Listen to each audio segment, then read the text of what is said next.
as you know, last night we reached a momentous breakthrough in the Middle East, something that people said was never going to be done. We ended the war in Gaza and really, on a much bigger basis, created peace. And I think it's going to be a lasting peace, hopefully an everlasting peace. Peace in the Middle East, we secured the release of all of the remaining hostages, and they should be released on Monday or Tuesday. Getting them is a complicated process. I'd rather not tell you what they have to do to get them. There are places you don't want to be, but we are getting the hostages back on Tuesday, Monday or Tuesday, and that'll be a day of joy. I'm going to try and make a trip over. We're going to try and get over there, and we're working on the timing, the exact timing. We're going to go to Egypt, where we'll have a signing, an additional signing. We've already had a signing representing me, but we're going to have an official signing. And the amazing thing is all of the countries over there, from Qatar to Saudi Arabia to UAE to all of them, I mean, the rich ones, the less than rich ones, they've all come together, something which is amazing, actually. They've all come together for this, and they're really probably the best relationships they've ever had. So it's been really something incredible that nobody thought it was possible to get it done. And very importantly, the hostages are coming back. And now we're, in major, I guess, disputes, but we're winning the disputes by a lot. With the countries, a couple of countries said, we won't do this. I said, well, it's unfair that we're paying 10%, and you're paying just a fraction of what we're paying for the same product made in the same plant. And they said, well, we're not going to do it. I said, that's okay. You don't have to do it. But I'm going to put a tariff of 9% or 7% or whatever the amount of money is, and I'm going to put a tariff on your country for the amount of money that you're taking advantage of us for. No, you can't. I said, yeah, I can do that. I'm going to do that. And I'd make the tariff substantially more than the number we're talking about. And they would immediately agree. So we have the consent, I think, Bobby, of every country, essentially. They know that if they don't do it, we're going to put a tariff on for double the price, and then they're going to do it. So Chuck Schumer and Hakeem Jeffries and the congressional Democrats are holding the entire federal government hostage. I will tell you, a lot of Democrats want to get this thing open too. They do. They're calling us, and they just want to get it open. And all we're doing is saying, just play the same thing until we get it straight. And they don't know how to go about it. I mean, and the problem is we really don't know who the hell is leading the Democrats. You have this AOC, I don't know her at all, but I watched her the other day. She said, well, if they want, they could come to my office. That's not leadership, The only one that challenged her actually was Nancy Pelosi, and Nancy's not looking too good. I don't know what happened to Nancy, but she's not looking great. But she was the only one, I give her credit, she was the only one that challenged her. But AOC said that they can come to her office and negotiate, the Republicans. And we're saying, oh, I didn't know she was in leadership. But she's taking Hakeem Jeffries' place, and Schumer's afraid that she's going to run against him. And right now, I don't know, it can change, life is crazy, right? But right now I don't think he can beat anybody. So he'll lose in a primary. I would say he'll retire before he loses in a primary. So I think Schumer's going to retire because he can't beat anybody. His polls are so bad. Look, they just lost an election in a landslide. It was interesting. I watched Kamala. It was a sad figure. I watched her the other day saying the election was very close. I said, no, the election was a landslide. We won the popular vote by millions. We won the Electoral College by, I think, 312 or 315 to 220 something. But there's another one that we won that's why when you see the maps are completely red. It's counties. The counties, we won at 2,505 to 525. So 2,500 to 525. That's called one of the greatest, biggest landslides in history. And that's one that people are using now as a primary. But literally, when you see it colored in, the entire country is red representing Republicans. So we're restoring law and order in our country. We're restoring it here, but we're restoring it right now. We're in Memphis. We're going to Chicago. We're going to other cities. Many governors are asking us to, including Democrats are trying to ask. I don't know what the big problem is. If I were a Democrat governor, I'd be saying, whatever you can do to get crime down, I'll take anybody. You can bring them in I don't care who it is. A lot of people said that. They interviewed women, these beautiful women in Chicago, black women with a MAGA hat, a red hat. They said, we don't care who he brings in here, but this place is really dangerous. We just want crime to stop. It's true. They don't care. You know, they don't differentiate between the National Guard and the Marines. They don't care. They'll take anybody. And that's the way it is. I mean, they want what we did in D.C., they want to happen to them. We've launched a historic campaign to take back our nation from the gangs and the street criminals, violent repeat offenders, illegal alien lawbreakers, domestic extremists, and savage, bloodthirsty cartels. And very little, by the way, is coming in by water, in case you haven't known. The drugs aren't coming in by water. In fact, we can't even find any boats in the water anymore. We had boats, we were like a subway train loaded up with drugs. Every single boat that you see getting taken out kills 25,000 Americans. Think of that, because it's pretty tough stuff, but it kills 25,000 Americans. So when you hear that, it's no longer tough. But here in Washington, we've deployed federal law enforcement and National Guard to restore public safety, and we're working to replicate that in numerous places all over the country. And we have a very powerful military. We have a very powerful National Guard. I want to thank the governor of Texas, who has been, as usual, great. Governor Abbott, he gave us 400 troops without even a question. And we have other governors likewise doing what has to be done, because they know we have to confront crime. We're directly confronting the sinister threat of left-wing domestic terrorism and violence, including the terrorist group Antifa. You saw that yesterday. We had a news conference. Antifa's out of control in Portland and other places, but mostly Portland in the case of Antifa. And we had people that were really badly affected by them. It was terrible. So one of those things, but we're knocking the hell out of them. And we're looking for the people that are funding them, and those people are going to be just as guilty as the people that smack people over the head with a baseball bat. Well, sir, thank you for your leadership and for deploying all of government to help us keep our country safe. You have talked extensively about how threatened our ICE officers are, but all of our law enforcement out there. And we saw the shooting in Dallas at that facility, so we're hardening all of our buildings and making sure that we have more security measures, snipers on the roof, people to protect our law enforcement while they're out there on the streets. But what I'm also doing, sir, is, and with your authority, is we're purchasing more buildings in Chicago to operate out of. We're gonna not back off. In fact, we're doubling down, and we're gonna be in more parts of Chicago in response to the people there. And then I was there a few days ago and looked at some facilities that we can deploy more law enforcement out of, because what they're trying to do with these riots and violence is distract us and keep us from going after those murderers and rapists that are out in the streets. And then I was in Portland, went out and back on Tuesday and met with the governor, met with the mayor, met with the chief of police and the superintendent of the highway patrol. They're all lying and disingenuous and dishonest people, because as soon as you leave the room, then they make the exact opposite response. So we're looking at new facilities to purchase. They're in Portland too, and we're gonna double down. And I told them if they didn't meet our demands for safety and security on the streets and work with us, then we were going to bring in more federal law enforcement. You know, I don't know if one day perhaps the entire story will be told about the events of yesterday, but suffice it to say, it's not an exaggeration that none of it would have been possible without the President of the United States being involved.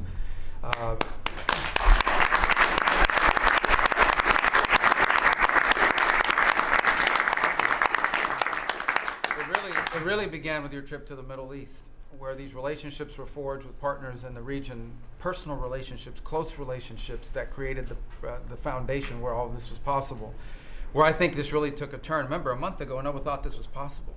Where it really took a turn about a month ago, less than a couple weeks ago, is when we were at the United Nations and you convened an historic meeting, not simply of Arab countries, but of Muslim majority countries from around the world, including Indonesia was there, Pakistan was there, and created this coalition behind this plan.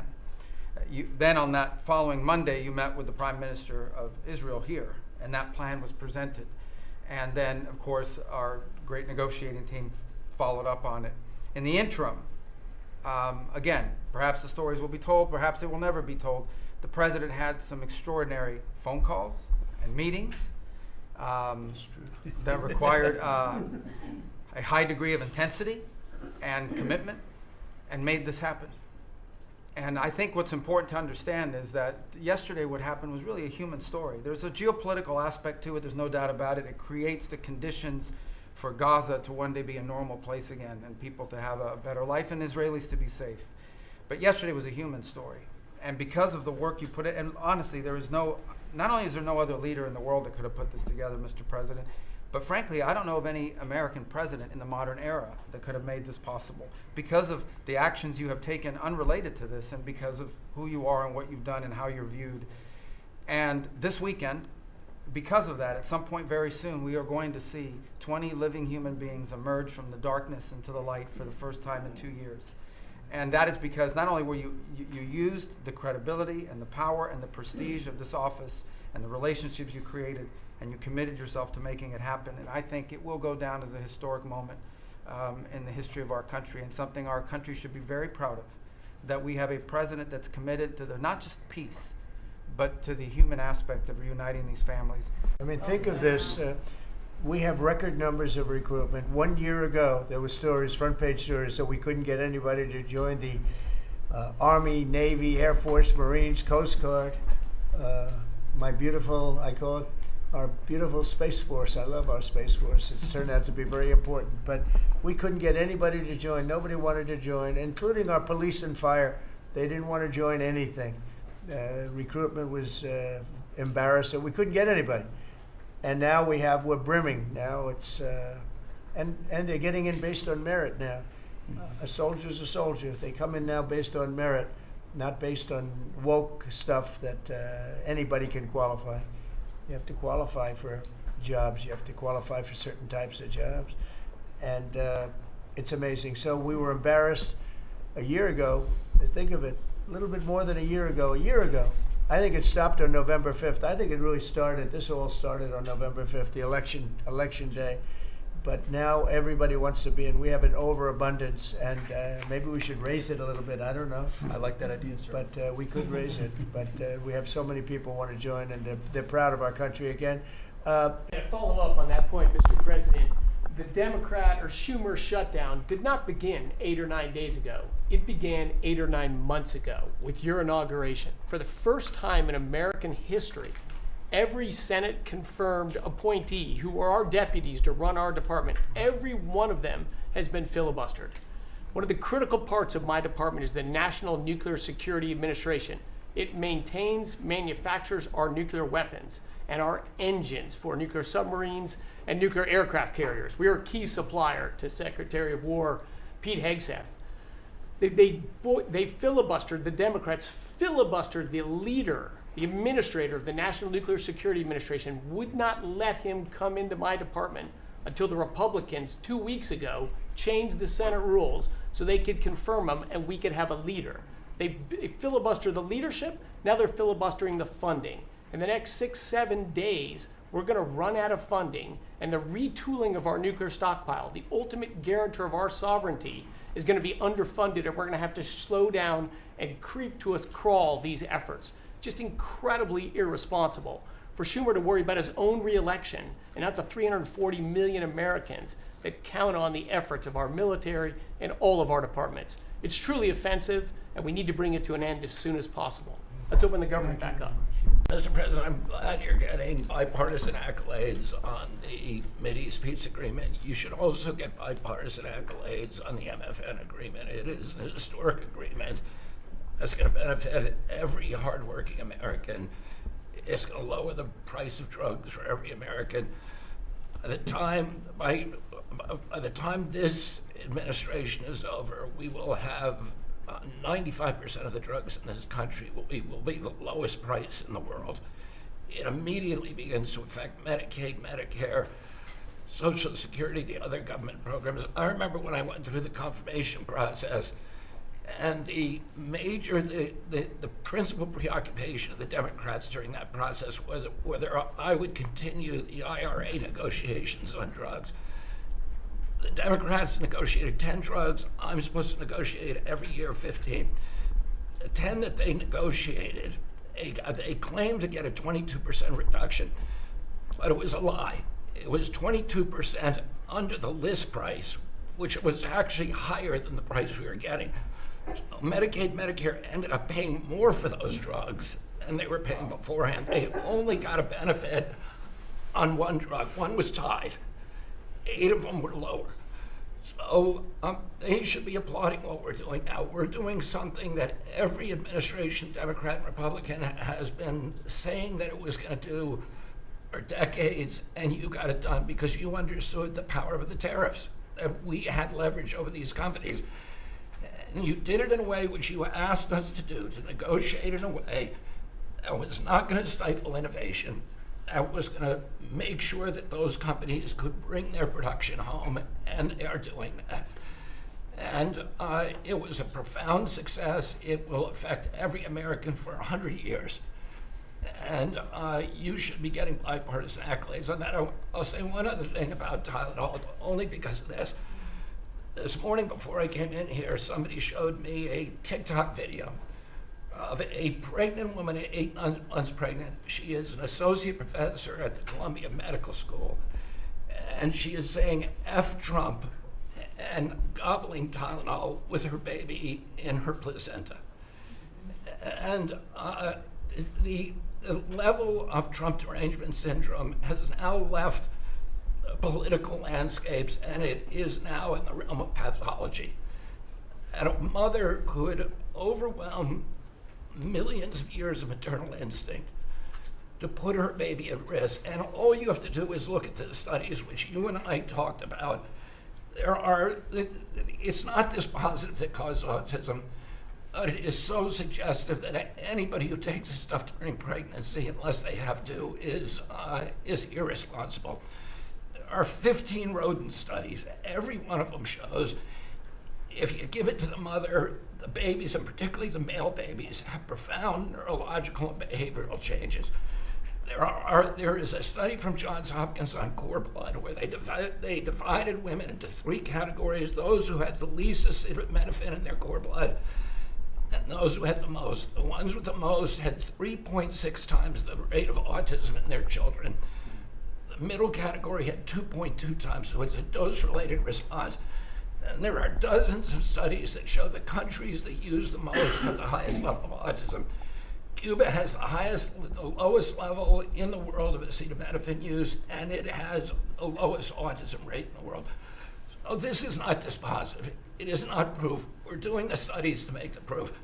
But in the meantime, the precautionary principle should apply. And any mother who is taking this stuff during pregnancy just to get back at Donald Trump is doing something that is pathological.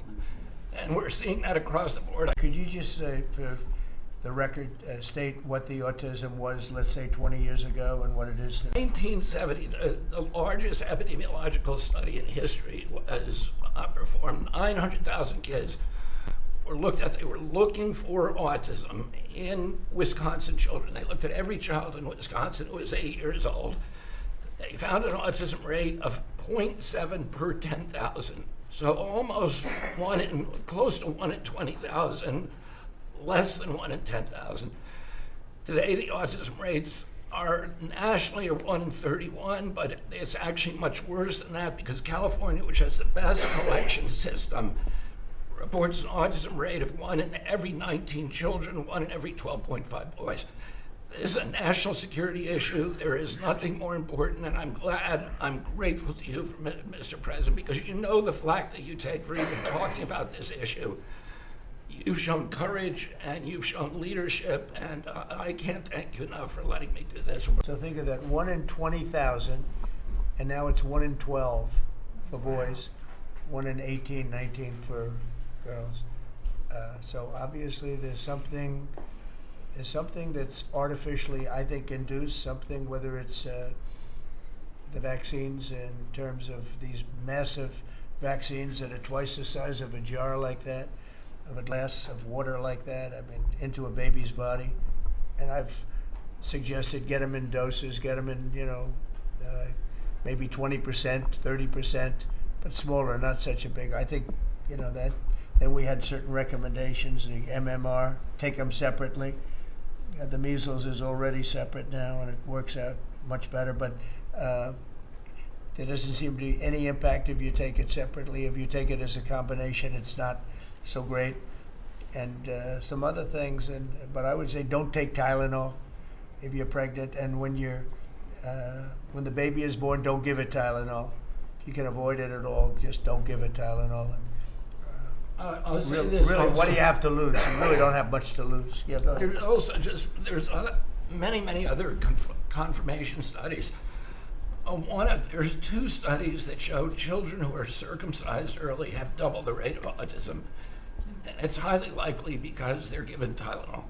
So, none of this is dispositive, but all of it is stuff that we should be paying attention to. But, there's a tremendous amount of proof or evidence, I would say, as a non-doctor, but I've studied this a long time ago. I met Bobby in my office 20 years ago. We were talking about the same thing 20 years ago. And I was a real estate developer. It bothered me that it seemed to be getting worse, but it's so bad now when you hear these numbers. It's not even really sustainable. I don't know how people do it, but there is some very strong evidence on Tylenol. In fact, at one point, I guess the company gave a warning. They gave. They still don't recommend it during pregnancy. That's the weird thing. They're not recommending it, and that's the company itself. So just don't take it. Don't take it. If you're a woman, don't take it, and don't give it to the baby when the baby's born, and I think that's going to have an impact. But I'd also get the shots in smaller doses. And there are a few things, we gave a few things that just seem to be, and I think you'd get that number way back up. Think of it. You have 1 in 20,000, and now it's not even believable when you think that 12 children. So that's induced by something that's given or taken, and it should be able to be stopped. And Mr. President, looking ahead, what guarantees Hamas disarms and that Israel doesn't resume bombing once the hostages? well, the are first thing we're released? doing is getting our hostages back. Okay, and that's what people wanted more than anything else. They wanted these hostages back that have lived in hell like nobody has ever even dreamt possible.